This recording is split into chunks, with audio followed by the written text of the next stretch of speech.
Hi friends, என்னுடைய இஸ்லாமிய நண்பர்கள் அனைவருக்கும் இனிய ரமலான் நல்வாழ்த்துக்கள். இந்த நன்னாள்ல நபிகள் நாயகம் அவர்கள் சொன்ன ஒரு விஷயத்த நான் உங்ககிட்ட ஷேர் பண்ணிக்கணும்னு ஆசைப்படுறேன். அவர் என்ன சொல்றாருன்னா, நான் சொல்ற இந்த 6 நிலைகளை கடைபிடித்தால் நீங்க சொர்க்கமாக வாழ நான் பொறுப்பு அப்படின்னு சொல்றாரு. அது என்னன்னா, உண்மையை தான் பேசணும், கொடுத்த வாக்கை காப்பாற்றணும், நம்மளை நம்பி வந்தவங்களையும் பார்த்துக்கணும், யாரையும் மறைமுகமா கூட கெடுதல் நினைக்க கூடாது, நம்முடைய பார்வை யார் மீதும் தாழ்வாகவும் இருக்கக்கூடாது, இறுதியா யாரையும் நேரடியாகவும் கெடுத்து வாழக்கூடாது அப்படின்னு சொல்றாரு. ஒரு முறை நபிகள் நாயகம் அவர்கள்ட்ட அப்துல்லாஷ் இப்னுல் ஆஷ் அப்படிங்கிற ஒரு மனிதர்களே சிறந்த மனிதன் யார் அப்படின்னு கேட்கிறாரு.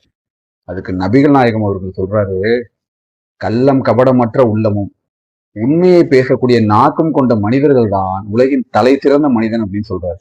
இந்த சின்ன தகவலுடைய மீண்டும் ஒரு முறை என் இஸ்லாமிய நண்பர்கள் அனைவருக்கும் இனிய ரமலான் நல்வாழ்த்துக்கள். எல்லா புகழும் இறைவனுக்கு. நன்றி, வணக்கம்.